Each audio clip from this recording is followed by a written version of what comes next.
with the core team. Bridget was part of that, and they actually went through having us take a look at something they call a data book, which is this document. It's about 140 some pages long. The idea here is that rather than us picking projects that just sound like a good idea, put them where we think it's a good idea, we go through and look at this data, which covers everything from average salaries, median salaries, home ownership, home rental, people on assistance, things like that.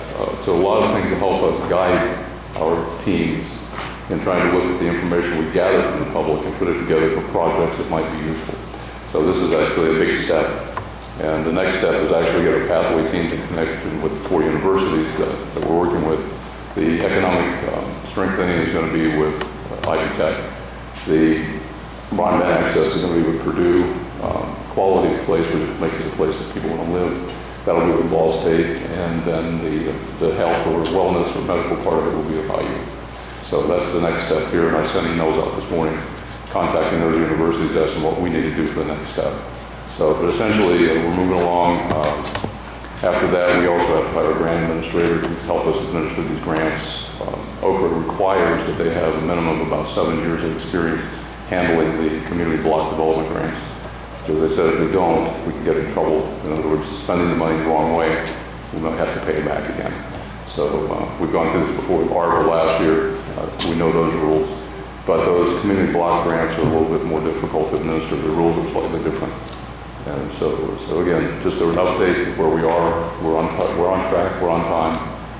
We've got 2 or 3 or 4 different community meetings left to gather data. One's tonight in Oldenburg. Tomorrow night's in Laurel. Any of these you want to attend, I invite you to be there. And then we're going to do Druidsburg. We're going to do Brookville again. We've already done it once. We're going to do it twice. So that's where we are. We're at the point where we're just moving along. They're happy with us. It's a lot of work, but everybody's willing to work together and finish it up. So. Okay. Well, thanks a lot, John. Yeah. Any other questions? Does anybody have any questions from Zoom?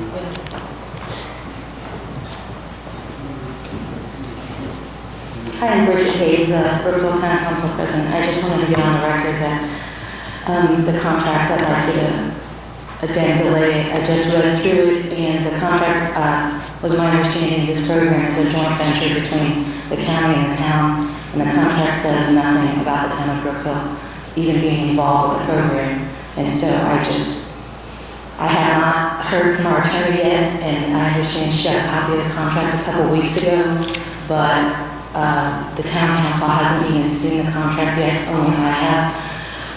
Excuse me, because I just got a copy just now. And I just, just to respect the interests of the town, I'd just like you to delay it again, so the town council has at least a chance to read the contract and make sure that our interests are also represented in it, since we pay $10,000 to be part of this program. And Bridget, I understand that your concerns there, but we forwarded a copy of the contract, or our attorney forwarded a copy of the contract to your attorney on February 7th. And actually, I just confirmed before the meeting that we had, and I know this is late, but we had forwarded a copy of the contract to you via email yesterday morning. So you wouldn't have had time to review that, but it's there. I think that there's a timeline that John's up against. He's already begun attending training. We're in receipt of this contract, and I would make a motion that we approve John's consultant agreement. I'll second that. I just want to make sure that meeting minutes say something about the fact that the contract doesn't include the word Town of Brookville at all. Understood. Thank you.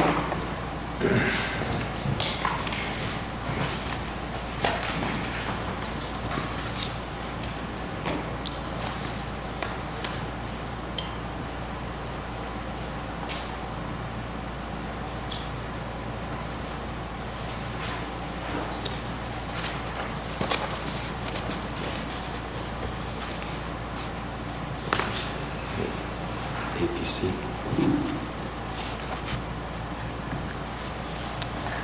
Okay, so our next item on the agenda is ordinance number 223-1 for farm exemption by the APC. Is anyone here from the APC? Rob, do you want to respond to any of that?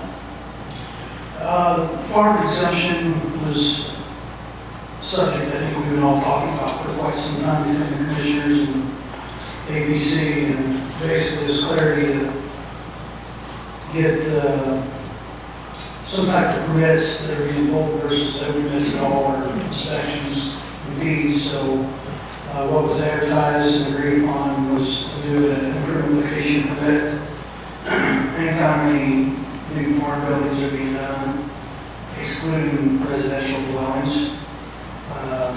And basically it's a $30 improvement location permit that the ABC will review. That way it goes on record, and there's some type of record. New buildings being built for taxation in the county tax revenue.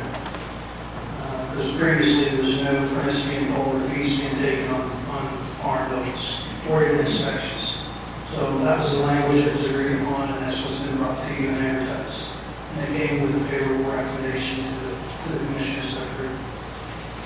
Okay, thank you, Rob. And then in relation to the next part of it, there, the ordinance 223-2 regarding the block consolidations. You want to explain that real quick, the reason for it and why it needs to be done? Sure. On the lot consolidation, it's mainly for subdivisions only. Regular surveys or parcels that are out there that are not part of subdivisions, that can be done anytime without any type of board approval through the APC. However, when there's subdivisions, those approvals take place through the APC for the subdivision lots to be granted and created. So for that reason, there's an approval process for the creation, but when you take it backwards and then you want to combine, you want 2 or more lots, which is basically less density. Typically, those aren't an issue for other people because you're not creating more density on what was originally planned. So there's no language in the zoning code that allowed for that to be done without board decision. So what we're proposing is for that type of consolidation to be approved administratively to our director versus bringing it to the board. And that's pretty typical of what other counties do. So the language that we advertised is basically stating that. Okay. So I guess that also came with a favorable recommendation. Okay, thank you. So now we need a motion, I guess, to... Right. So on the farm exemption, just to clarify, the building permit is, the fee for the building permit is waived, but they do have a $30 location fee that they would pay for the building of an agricultural building. Correct, that's for improvement location, which is a permit that comes through the area planning commission. Building permits is all through the building department. Right. So previously that language was interpreted that there was no permit or fee needed. The way the language previously read is you needed the permit still. Our former director was telling people they didn't need a permit, when in fact they did. The only thing that was really waived was the $75 fee. Okay. So I would make the motion that we approve ordinance 2023-1, the farm exemption. I'll second that. And also make a motion that we approve ordinance 2023-2, the lot consolidation. And I'll second that one. And on the number 4, the ordinance 223-3 regarding the nuisance ordinance, we'd like to table that for the next meeting to be able to look at it further. We haven't had a chance to review it all the way. The next item would be spring tax seminar hotel reservation for the treasurer and the auditor. Well, it's actually two different ones.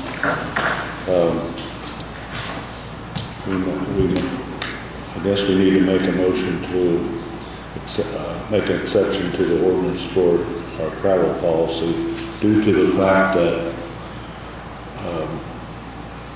both Carla and Jolene attempted to get a room, and the $127 room charge for the block fee government exemption was not, there were no longer space available, so they had to go above that price. So we're making an exception to let them do that because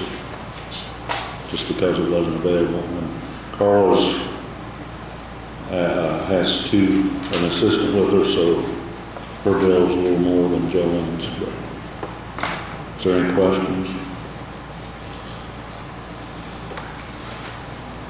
Okay. Next item on the agenda is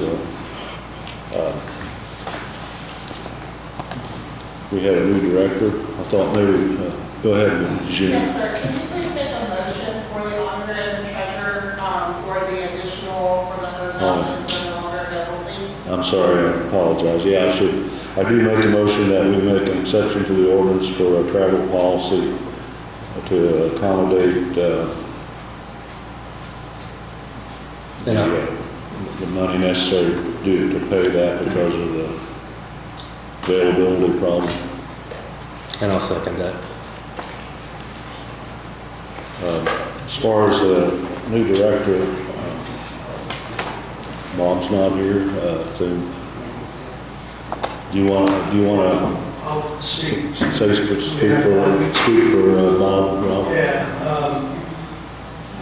last Friday we had a special meeting to vote for approval of one of the candidates that we interviewed. We interviewed 3 candidates, and out of the 3, the votes went for local person Kaitlin Sterwerf, who's here in Brookville. So she just to give notice. Her employer, I'm not certain what that status is yet. It might be 2 weeks, it might be a week. So technically, she'll be hired on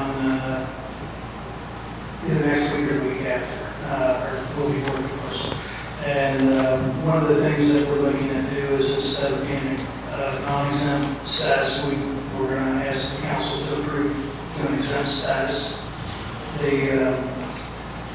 Our employee agreed to going salary. So both sides, ABC and the new director, has agreed for certain compensation, which was approved verbally by the council. And I think the next council meeting, we're going to go and ask them to amend the salary ordinance so that that person would be exempt on their status, and then we're putting additional transfer funds from part-time help to full-time so that we can cover the difference in the balances. No additional monies being appropriated, it's working within our budget. So we're not coming to the council for additional monies to do this. So possibly next week she may start. I believe she's supposed to come today and meet with Glenn, because Glenn Bailey is our part-time help. He's the only person left there that really kind of knows where everything's at, and he has to leave for a week to take care of some personal business. So trying to get a little bit of crossover so she's at least familiarized with where the files are, and our board's going to do everything we can to try to help her in the transition starting out.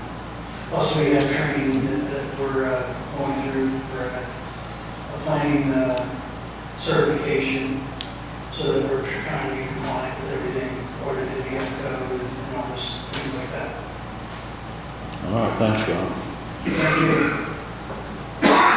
Okay, next up we have Nancy Manning with the Main Street Brookville Annual Report. So, yes, good morning, and a couple other things also on the want to talk about. The first one, if I may, is you should have a draft of our 2023 calendar of events in front of you. And there's 3 events that we're having this year that we would like to have permission to be able to use the courthouse lawn. The first one is on April 14th, which is the pet parade. That will be in the evening. The Chicken Fest on September 16th, and that will be pretty much all day. A couple hours before 1 o'clock to set up and tear down. Should be done by 8 o'clock at night. And then November 18th, our November Noel.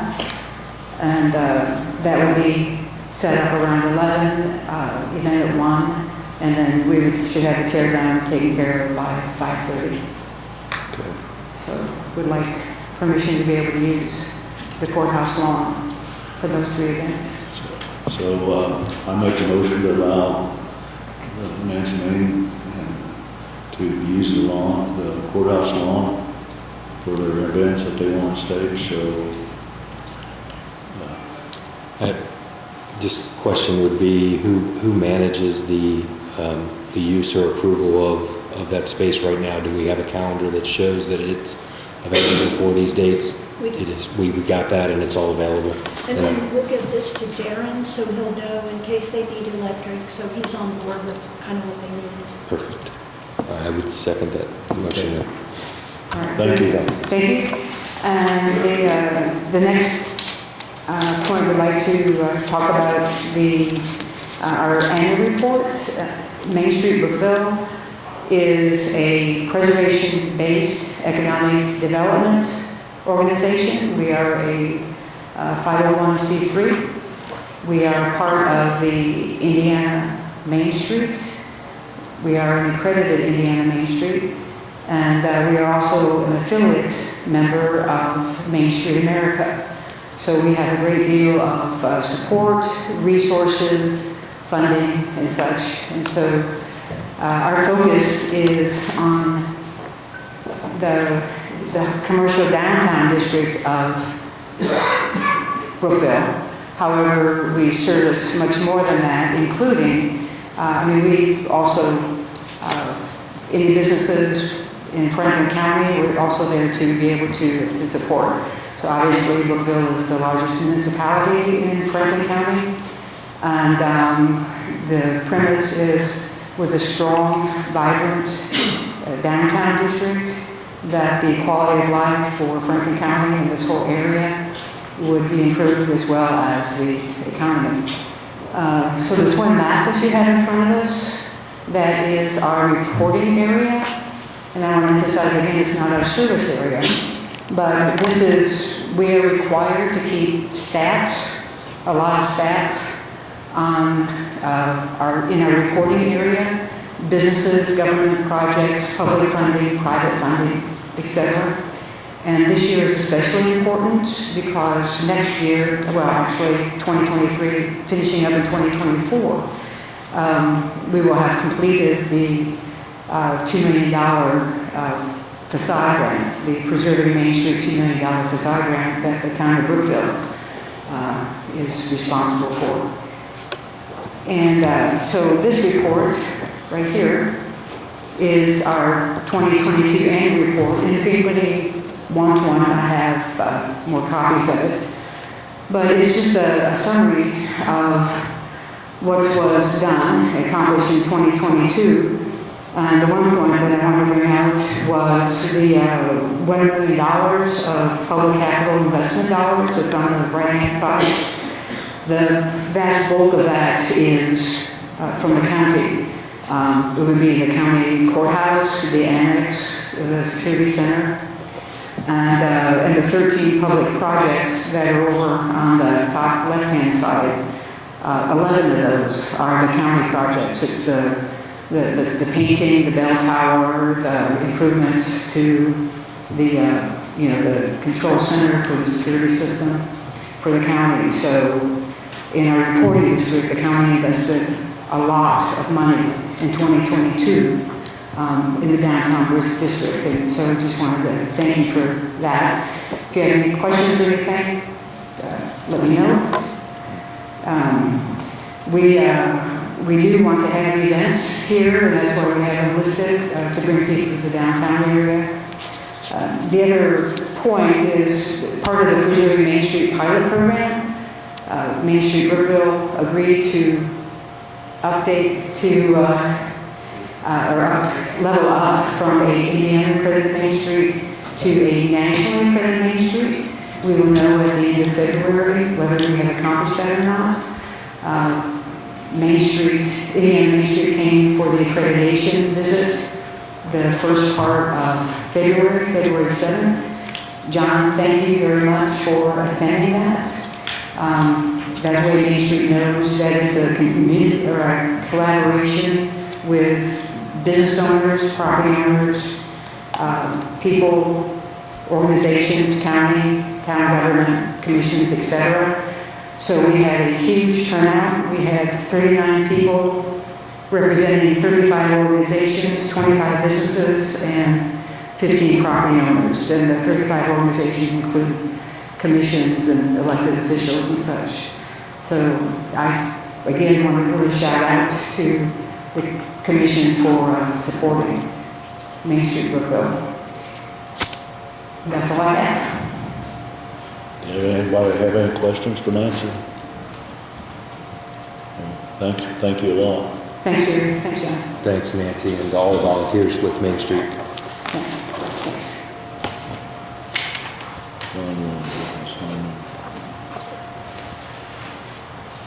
Next item on the agenda is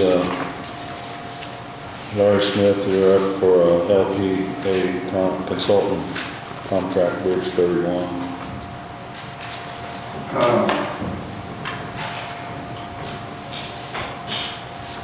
There's been a couple of contracts here, one for right-of-way services. We signed all those, and that was submitted to NDOT, and NDOT's having trouble getting it on the STIP, and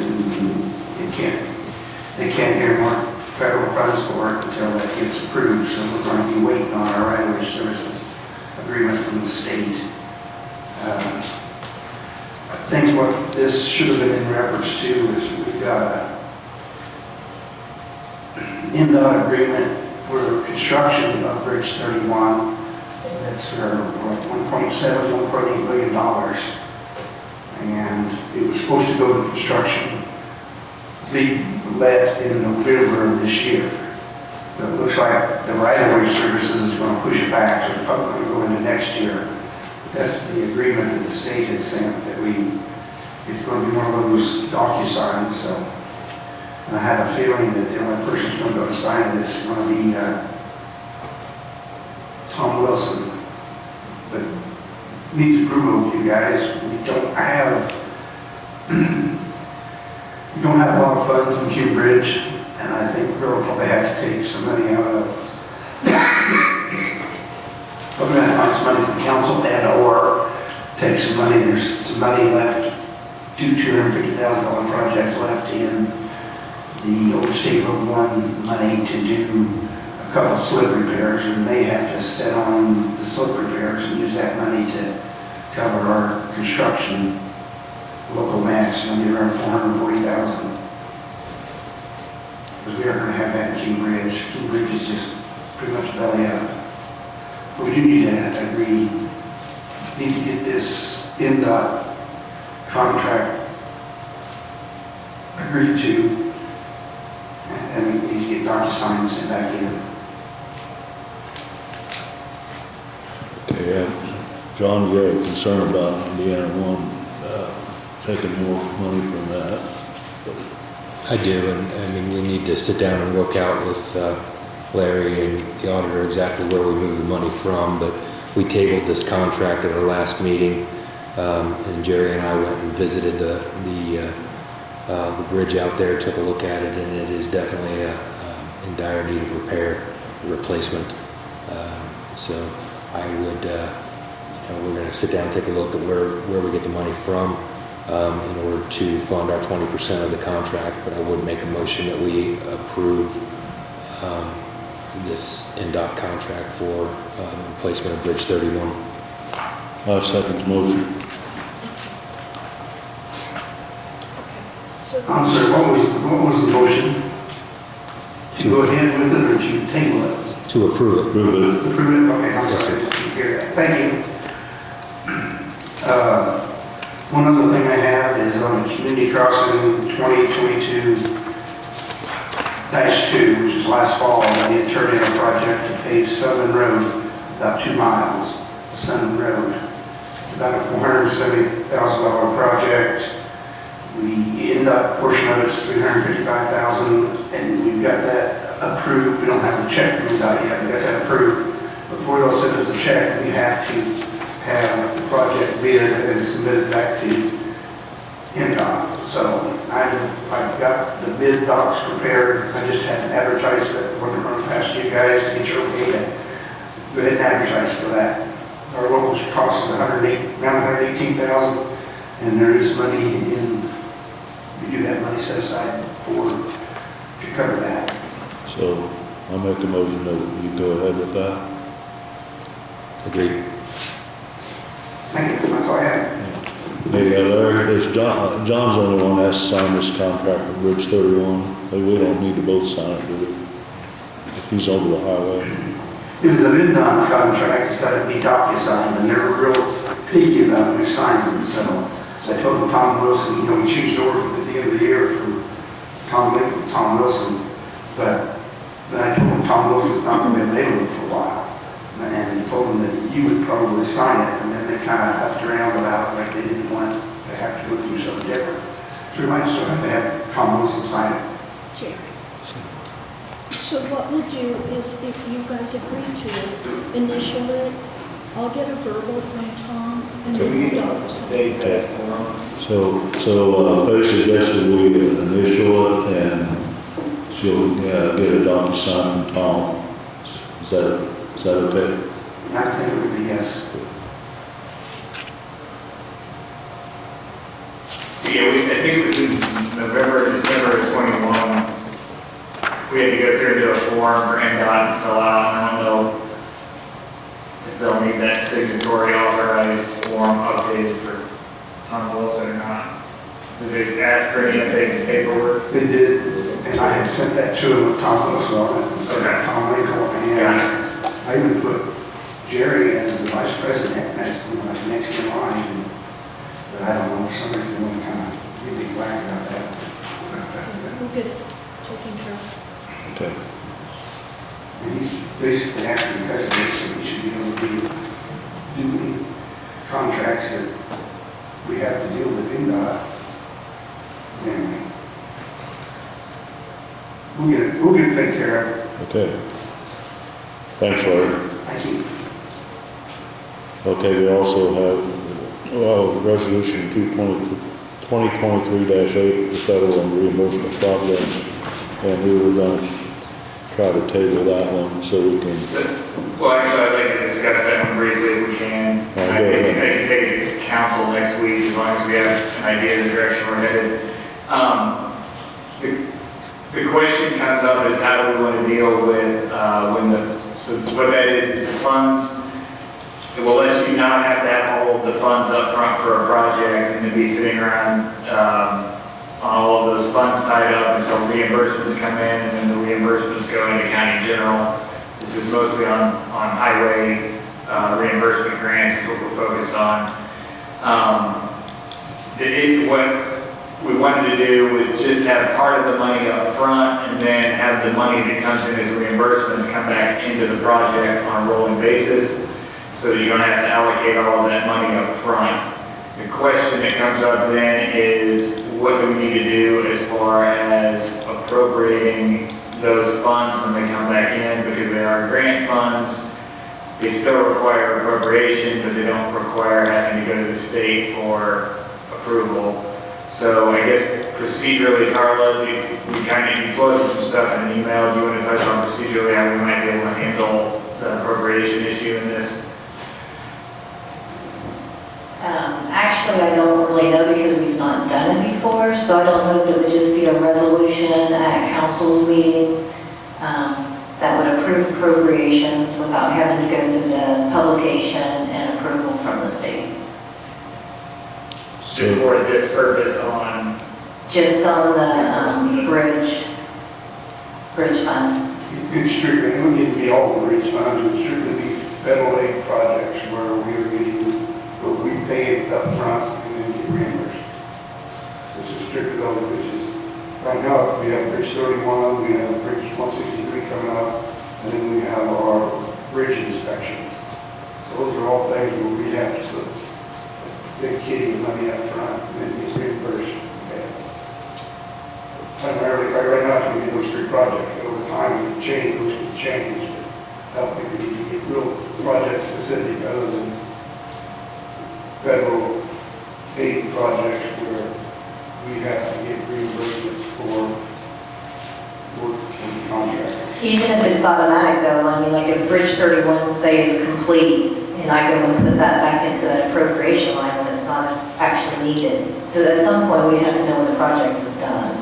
Yeah, we can do that. Is this, Something will ever get done, we would know we can do that. is it possible to appropriate it contingent on receipt? Like a large, Well, basically, at the start of it, can you say any funds that come in the future off of this grant are appropriated back to this project? Do you actually have to have the cash in hand on the appropriation, or could we do it and say when those come in, they're appropriated for this purpose? I think you could do it like that, to say when it comes in. Okay. is this practice already in place in any other counties that you're aware of, Larry? I mean, that we could go to instead of reinventing the wheel here? I know they do it, at least in Boone County, Indiana. I don't know, I think several counties do it, but several counties have lots of federal aid projects. I mean, some of them have like a dozen projects. If they got a dozen projects, we have to upfront all this money and get reimbursed every month. Do you have any contacts in Boone that could maybe get us the documents there using? I can find some. Okay. Find some. Yeah, we can, I think between the two, then maybe they can get at least Boone's documentation. Thank you. So I can't hear her while you were going to table until it gets that. Right, yeah, and if I could get a draft, at least tentatively before the next council meeting, I'll probably try and put it in for the council, because I think it probably needs to be joint since it does involve appropriation. Okay. I had a couple other things to hit on, and then I actually did have something else to get onto. Do you mind if I touch on a couple topics? Go ahead. One of them was actually, you tabled a nuisance ordinance, and that's fine. What did come in, I just got it yesterday, is you engaged a consultant to work on unsafe and unkempt buildings. She ended up including, because the statute includes some language on the just general debris on properties as well, so we had some overlap between what I drafted and that. And I'm trying to work with her now to mesh those two things together to make sure they fit together. So hopefully, by the next meeting, you should have sort of an all-encompassing on unsafe and unkept building. It won't be the building code update, it will just be the unsafe building and that nuisance trash ordinance. Okay. That we're working on trying to piece that together so everything lines up. We had both come to roughly the same conclusion on the structure, the best way to do it, so that was good. I don't think we stepped on each other's toes too much, we just need to make sure they mesh. And the other thing I would like to do is, we've got some gaps in ordinance enforcement. The sheriff asks me questions occasionally, and as officers have come in on paying fines and things like that. It's been a long time ago, we did an ordinance enforcement bureau, but I don't think it ever really took off fully. Luckily, most people, if you say, hey, you're in violation, stop it, get this sorted out. It's worked so far, and we haven't had anybody push on it too hard. But I think we probably need to have a meeting that's at least the commissioner, sheriff, maybe the auditor and the treasurer, because they're going to be dealing with any financial things, to try and figure out how we're going to enforce these ordinances. One that has come up a couple times, and as we're going into spring, is probably going to come up again, is the mud on the roads, on how the mechanism we need to have in place from start to finish. I think it seems like every time there's some gap where somebody's not sure what they're supposed to be doing. If it's on the enforcement, on the writing the ticket, if it's once it's written, or writing the citation, if it's once it's written, how do we enforce it? If somebody pays a fine, where does the fine go? I think we need to have a set down. If one of you would want to be on that, at least in the preliminary discussion, to figure out process, and it would be bringing it back before the entire commission, if we need commissioners, if we need to clean that up. So the mechanism's already there, it's just, it seems like it's not getting, the dots get connected. So I'm okay with that. If you want to try to set up a date where everybody I can do can that. meet. So we need Jerry to be on that? Yeah, well, Okay. Hey, Grant, in line with that, excuse me, violations, of ordinance and things like that, ABC also deals with stuff like that. Yeah. I didn't hear you say anything about ABC. So, I mean, ABC. Fall under this umbrella? No, that would be, it's really its own enforcement mechanism. This is going to be things like animal ordinances, mud on the roads, ATVs. One thing that's gotten raised, the health department was asking me about burning obnoxious materials. And if that's something we want to come up with, that's something that we go through that as well. It's going to be more the non-ABC things usually that are going to be more of a citation process of who issues the citation, who collects the citation, and then what happens if we actually have to go get as far as enforcing the citation. Okay, so my question regarding that, I know this is commissioners and whatnot, so as a member of the APC, I'm pretty new to this, a couple of years in, we all vote on amendments and changes to zoning, which is finally approved by the commissioners. So why do we not get some assistance when it comes to that, when we're having problematic people out there not following the processes that are set in place for applications and different caveats that either the APC or the BZA places on applicants out there when they are given permission to do certain things. We need to have a way to remedy that situation too, and I know in some instances what we've done is we would have our board attorney send out letters to people telling them they're in violation, and it just seems like it continues to happen. And we were recently told that if you want to send it registered, which is usually done through the sheriff, that's not an option. Is that true? Registered mail would be, if you have in-person service by the sheriff, that's a different thing from registered mail. There's certified mail and registered mail. They both go through the post office. They're slightly different. One of them is delivered by sheriff. No, that's a separate, neither of those types of mail are delivered by sheriff. If you have service by the sheriff, that's an independent thing. Okay. And I don't know if the zoning ordinance has anything. I don't think it does on service by sheriff. It was a discussion in one of our last meetings. I was trying to get clarity on how that works. Yeah, that's going to be, I mean, usually I don't enforce the zoning here, where I, the communities where I do enforce the zoning, it's spelled out in the zoning ordinance. Usually the attorney and the director work together to send out a letter. They say clean it up by this date, or there will be a fine. Here's the appeal process, and they can appeal that to the board. In this case, it would be the BZA that they would appeal to. If they don't appeal to, and then there needs to be an enforcement action, typically that's filed with the court. Is usually the process I've dealt with on zoning. I have a couple things to say as a board president. Bob Braun, and I talked to the sheriff about delivering, after a notice has been sent and not accepted, about delivering it, sheriff's delivery, and I was told that you wouldn't do that. So how do we convey a problem if they don't receive the mailing, be it registered or? Usually if you mail it, and again, this is more of a standard question, usually if you mail it first class and certified and registered, if you file a court action and you send it to the address or record of the property card, that's going to be deemed a fulfilled service. So what you're just saying is after our attorney sends a letter, that the next step would be just to go to court, not to ask that it be delivered? If they never pick it up, I think that they would be deemed to have had service on it, and you can go into court if it's delivered to the address. The property owners are expected to update that address on the property card, and that's what the county has to operate under. It's usually the rule is whatever address they have on their property card is the owner's address. You have to send notice to whatever that owner's address is, because that's where the tax statements go.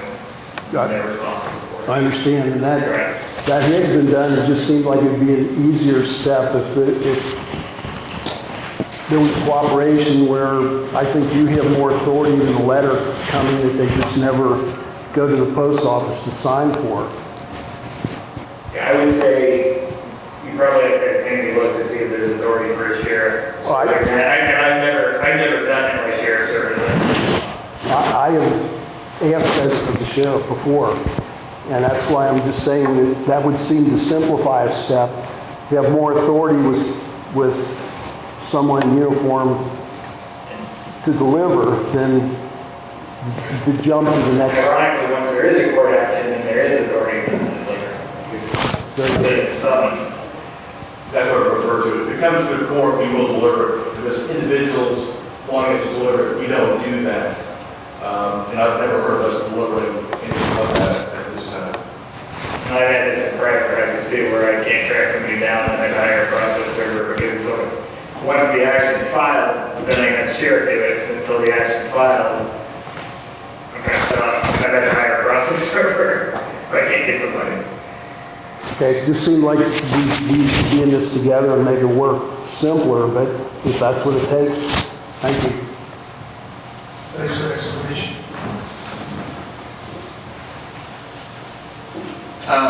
The only other thing I had, and I don't have it yet, there's a health department position that somebody is going to be working partly as a contractor, and Gene Stewart is supposed to be bringing in that contract with his edits to me at some point here. I'm going to be in the building if he does come by. I need to get off on another call, but are we good with the structure they generally have in place now, Carla, as far as having that? It's my understanding she's already the contractor for one grant, and that she's just going to do the administration on a contractual basis instead of part-time. Yeah. Okay. So yeah, Gene is supposed to be bringing that by. Okay, the other thing, while we're talking about that, we may need to clarify a way for us to go ahead with a part-time building inspector until these people that we hire can get in place. So, in regard to liability, is that something you can? Yeah, so that was why I think I just got an email about that, and that's where you're looking to hire somebody on contract to help with that? Yeah. Okay, yeah, I can work on that. I certainly have it by the next meeting. I don't know if it's gonna be tight enough on time. Well, we actually did it yesterday. Okay. We got 15 inspections backed up right now. Gotcha. Do you want to have, maybe you think you need to have a special meeting to approve that? I can use pretty much the boilerplate contractor agreement that I got that, I think, one day or yesterday. Yeah. If you want to have a special meeting to approve that, you can, or continue to, at the end of the meeting, just, well, it wouldn't be on the agenda for this one, so probably I just do this as a special meeting if you want to have one on, like, Friday or Monday. Are you available Friday? Carla, John? you might ask I mean, her if Yeah. you can come part-time. I might be able to put something together quickly here, but it would be pretty quick. Carl and they you were talking about maybe bringing on part-time, rather than a contractor, bringing a part-time. Yeah, you can bring it back as a part-time employee. He would be, I mean, that would give the liability protection. It would just be up to him if he wants to act as a consultant or as an employee. Yeah. If he's acting as a consultant, he's gonna have to set up if it's who I think it probably would be, they're gonna have to set up, tax ID and operate a business and do their own business taxes and everything, because they'd be 1099. I think we need to go that other route because I don't think the person in mind doesn't have, I don't think they're willing to go through all that to set up just for a few days. Okay, so if that's the case, yeah, probably, I guess I would extend a part-time offer, and then do you have money on a part-time line or someplace to do that? We'll have to find it somewhere. Carla, can we find money for that? Yeah. Yeah, if that's the case, I probably at this meeting would go ahead and discuss who you're thinking about, why you're bringing one for a temporary short-term basis. Okay. Explain what it is and what you're wanting to pay them, and that, have part-time, and then, how many hours you need them for. Okay, I reached out to Gary,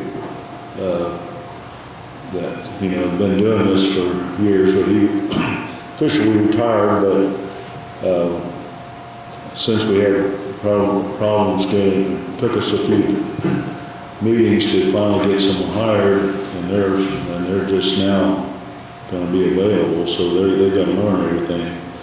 So in the meantime, we got 15, outstanding inspections that need to be done, and, we're holding up contractors. So what we'd like to do is, offer him part-time position, and, just till this gets caught up and the other guys, get on board. So, but when I reached out to him, he said he would, but then after he thought about it, he said, I can't do it because I don't have insurance, and that his wife had problems with him working for the same amount of money. So I think we're gonna have to give him an incentive, a little more money temporarily, so he can do that for us, because we're kind of asking a favor. Does anybody have any objections to that, or how much we can? So, you haven't been paying somebody for a few weeks, so there may be funds from that. And then probably if you're paying more than what the part-time was in there, you have to get it approved by council, I would assume. Yeah. And maybe next Tuesday? Yeah, the hourly rate, you can establish whatever you want. Council's already done kind of like a blanket. We just have to bring it back to council. Okay. So I guess do I need to make a motion for that? To hire part-time? Yeah, we just say we put the motion to hire up to whatever salary you want, and up to, but I put a cap on the number of hours. Okay. Per week, or you mean total hours worked, or? I would say per week, a cap on the number of hours. Okay. Anybody have any suggestions on that? And I would put an end date on it so that it's clear for a term, so there's not an unemployment issue. So I'm going to say, let's go for about a month, and you go for 25 hours a week. Is that reasonable? I don't know. We just need to catch up. Bob, you got something? Yeah, on the APC, we originally proposed, I think it was 28 hours is where there's a cutoff, but that could be extended, calling it seasonal help, and it could go up to the 40 hours a week without having to violate whatever the employment law is for insurance and everything. The salary ordinance only covers seasonal workers for the highway and the park. It's the only one it covers them for. So the ordinance would have to be amended. It'd be more for a definite term than seasonal, I guess. I mean, yeah, you may want to clean up the salary ordinance, but I'm just thinking for unemployment purposes that it is a definite period you're hiring somebody for. Then you avoid an unemployment problem on the back end versus just hiring and then laying them off in 4 weeks for an unemployment issue. Yeah.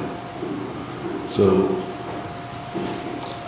I can't hear real well what you said last, but I'm just proposing a certain amount of time. You know, if we can do 40 hours, let's do 40 hours. And then, at whatever rate we can, the council agree to. Yeah, I'd be a little concerned about getting it up to full-time hours. So that may cause some unintended consequences with perf and a whole bunch of things if we come back on full-time. What's the cap for part-time hours, Carl? 28. 28. So, you know, we'd like to bring Gary Marmozet back on at up to 28 hours a week, currently for a period not to exceed 2 months. Yeah, that sounds okay. I mean, a month might be good, but we can always terminate, so let's go 2. And then the amount, I don't know how we determine that without hearing back from the council. Council doesn't approve that. If you have the money for it, you just have to tell us what the hourly rate is. Okay. You have a suggestion, John? Does that need to be announced now? Was that? Do we need to put that out now before we make an offer to him? I would at least approve a range. Carla, I thought council said up to $25 on a part-time. Up to 25? I thought that's what I they don't know if that said. actually says that though on the salary ordinance. Okay. You say that doesn't apply? I don't think it says anything on the salary ordinance of up to $25 for part-time. So, I think we need to go higher if we can. I mean, I don't know if we're not, we can't. That's all we can do. I think that's all we can do. I would, Well, then I'll put that in the motion and yeah, so I move that we're going to make an offer to Gary for up to 28 hours a week at $25 an hour, up to $25 an hour, to come back on for a period not to exceed 2 months. so I'll second that motion. Now, how soon will that be in effect, Grant? Does that have to be approved by council? Carly, you're saying it's not have to be approved by council, right? As long as they have the part-time money, I just bring it back to them. Okay, I just have to give them notice of it. okay. Thank you. Thanks, everyone.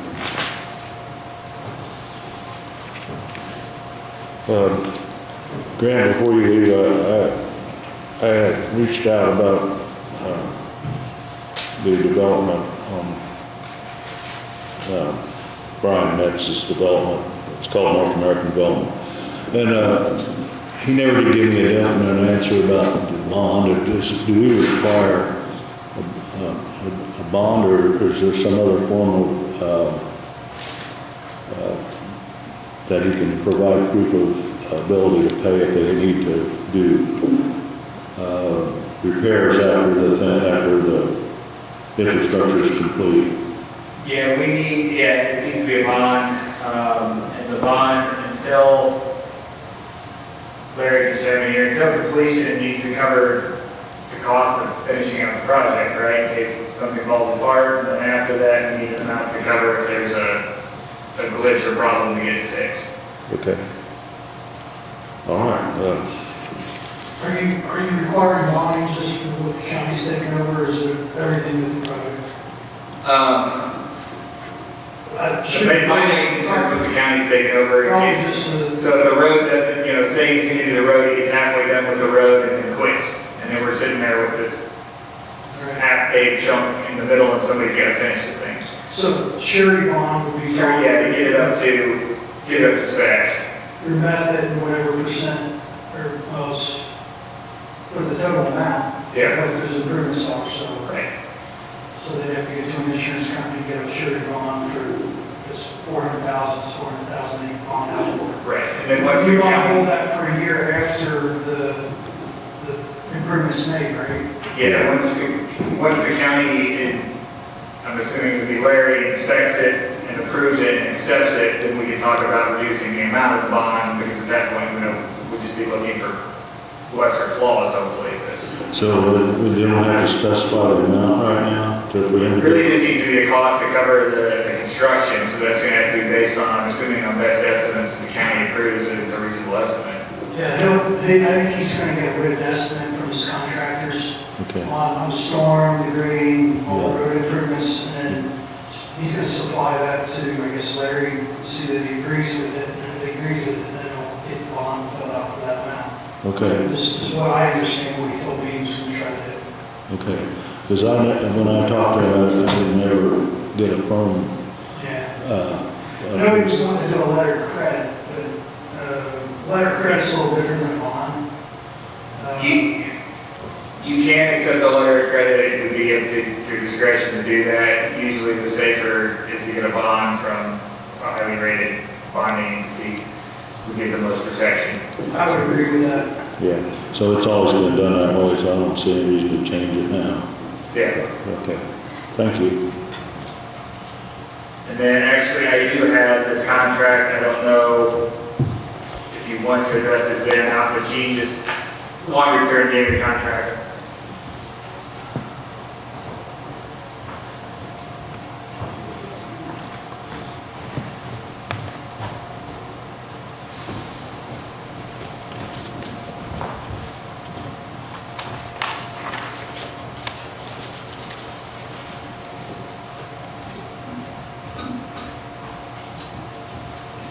He took off before I could rest, and the health department attorney has approved that. It's just a matter of, well, the problem is that I think they've been doing the work or trying to put off doing the work because they were supposed to start on January 1, but they didn't have anything in place, so then we need to pay for it. So you need a motion to hire this person? Is that? Yeah, well, basically a motion to agree to approve that contract and bring them on a contractual basis for that part of it. They're already working as a contractor for the other part of what they do. Are you good with? Appears to be.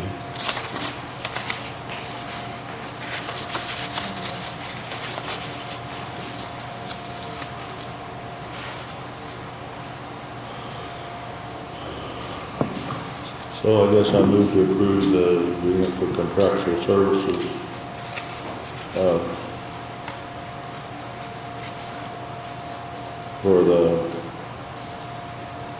Is it Bethany Lures? Is that how you pronounce? I think so. Yeah. And I would second that. Anything else, Grant?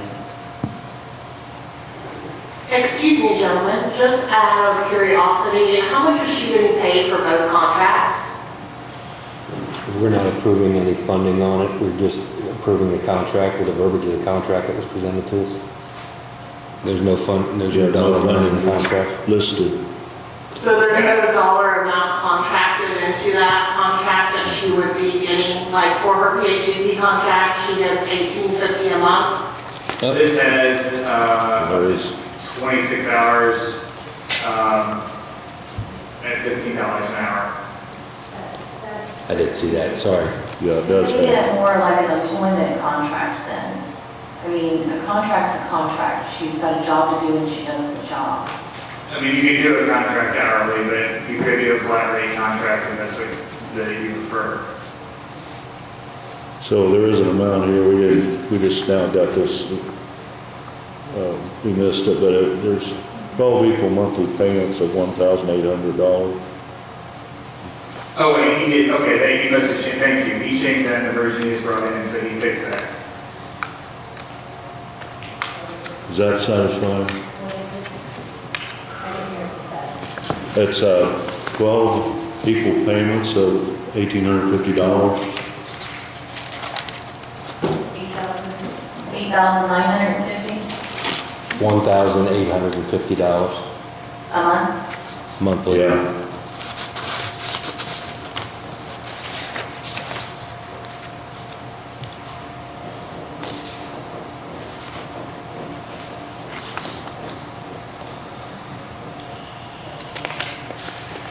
Excuse me, gentlemen, that was $1,850 for 12 months for the PHEP contract, Per right? month, it's $1,850 per month for 12 Yes. months. Yes, sir, thank you. Yeah. Okay. So, everybody okay with that? We'll move on to the next item. Okay, John and I both visited Rushville Animal Shelter last week, and we pretty impressed with it. I mean, I saw it before. John wasn't on yet then, but it has a lot of good points. There's probably a few points they would change, but we'd like to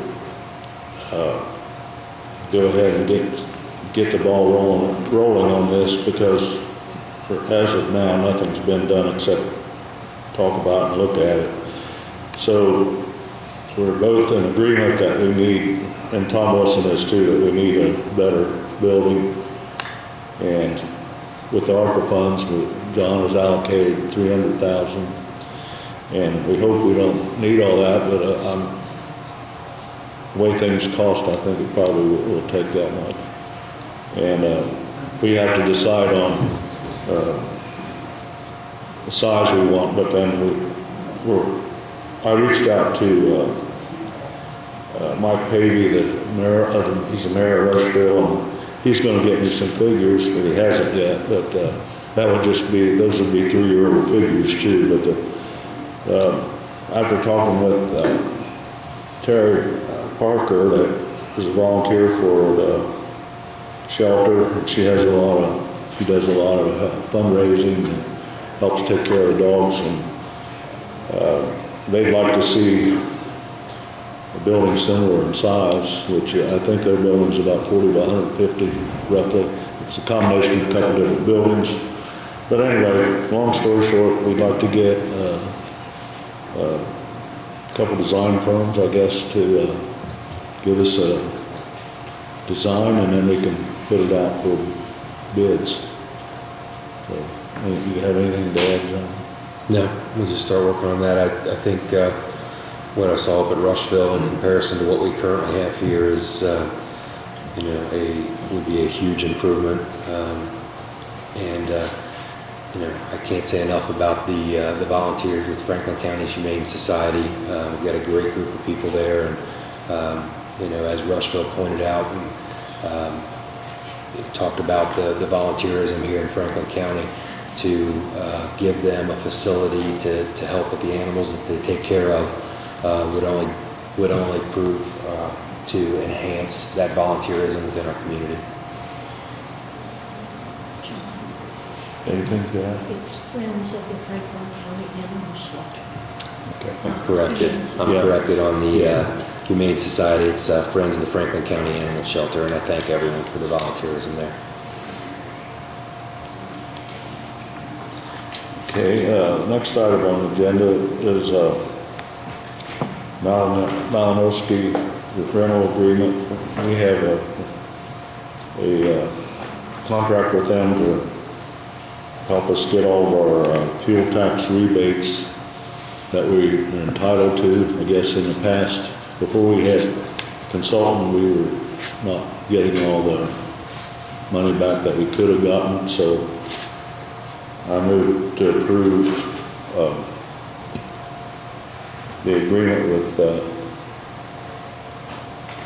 pardon me a minute, I gotta look at the, Here it is.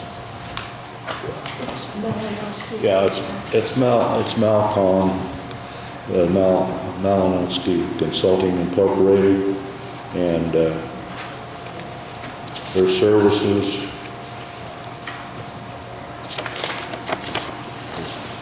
Trying to find the amount. It's not to exceed $1,500 a quarter. $1,500 per quarter. And it's based on half or a percentage of the refund that they are able to recover for us. I would make a motion that we approve the proposal for preparation of claims for fuel tax refund with Malinowski. I second it.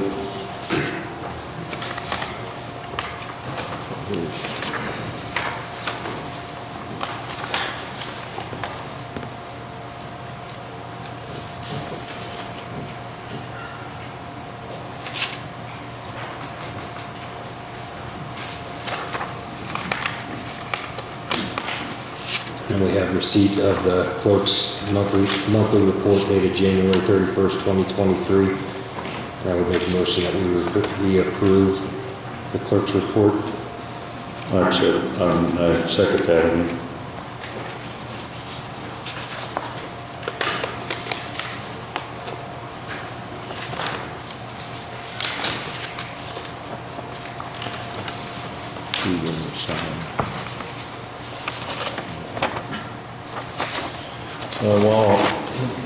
While we're in between, have an announcement that because of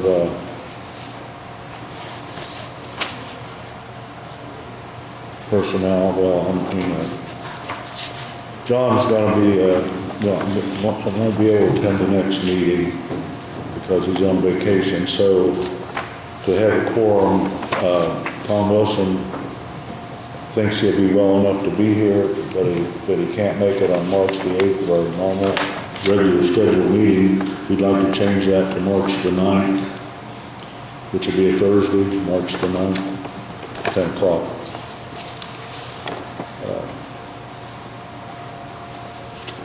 Okay, next thing we have is Commissioner meeting minutes of February the 8th. I move to approve. I second that. And then we have the special meeting minutes of February 13th.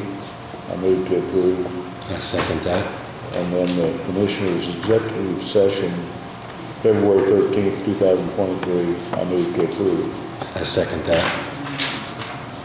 And next we have claims payroll and payroll deductions. So we have regular claims of $688,250.46. Utilities of $147,455.44. And payroll of $214,289.30. I move to approve. And I second that.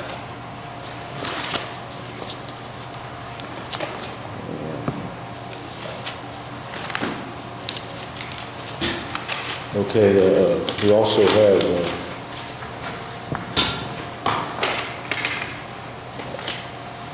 one thing we didn't talk about was on our special meeting, we didn't address the part about the inspector having to deal with the inspections for spectrum, which I don't know what that, I'm not sure what that entails, but we need to,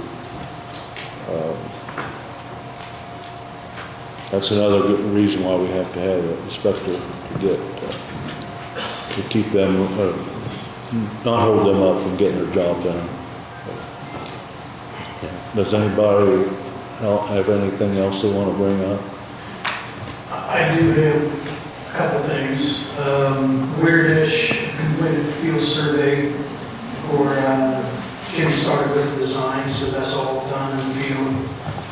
So I'm hoping to have a design for the door across the railroad in compliance with CSX standards done here soon. So once that's done, I'll pass that off to CSX for the review and approval, and then we'll have to see if I can get some bids on the board across the railroad. Okay. So just to give you an update there. And then also I had a complaint from somebody with the county in regard to the fiber optic installs. Somebody on Big Cedar is one of the contractors was driving down the road at night and had their headlight on, or spotlight, pointing towards traffic as they were driving down the road. And then another person called about somebody along one of the highways not having any kind of traffic control or anything like that. So I know that this permits are being issued to the highway department, and didn't know if there's anything that could be done to maybe try to tune that up a little bit to help some of the citizens out, so. Reach out to those contractors and make sure. The contractor, the order, makes it, that's being reiterated when this is being issued. Right. So I told them I would mention something with mission about the meeting. We did actually have one more item on the agenda as well. Our special meeting of February 13th was recessed. We had made offers at that time to Sherry Smith and Brian Aarons. Both had accepted those offers and have since retracted their acceptance and declined our offers. So we resumed that meeting yesterday afternoon, and we extended offers for the building inspector's job to John Rudisell, and the admin building inspector position to Ira Blair. Both have accepted and both will be beginning employment with Franklin County on February 27th. So hope to get Gary into position here and start working with those guys to get them up and running. So with Gary, to spend a little bit of time with them as they get moving on inspections. So. Bridget? Hi, I just wondered, for your ordinances, I thought they were supposed to be read at least twice, and if you're charging a fee, I thought that had to be published in the paper. Did all that happen? Is this the second reading of the ordinances that you just signed?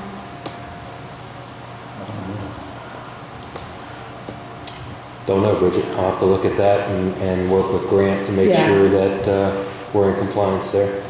Roger that, thanks. So, thank you. Is that, This you still have to approve. The 21st, you have to announce and motion.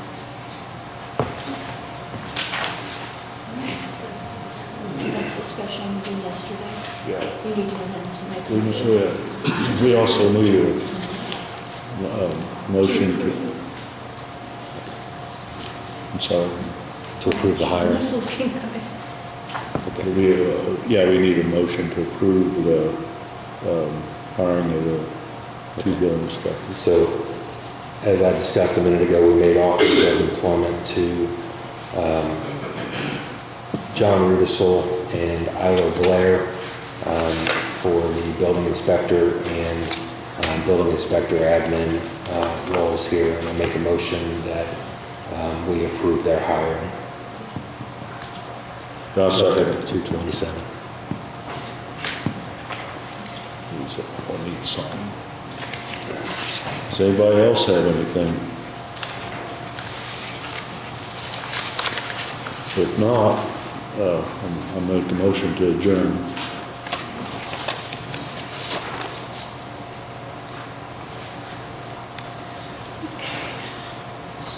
Second one. I second that. Sorry. We need two ordinances. Did you guys sign them? He's working on it.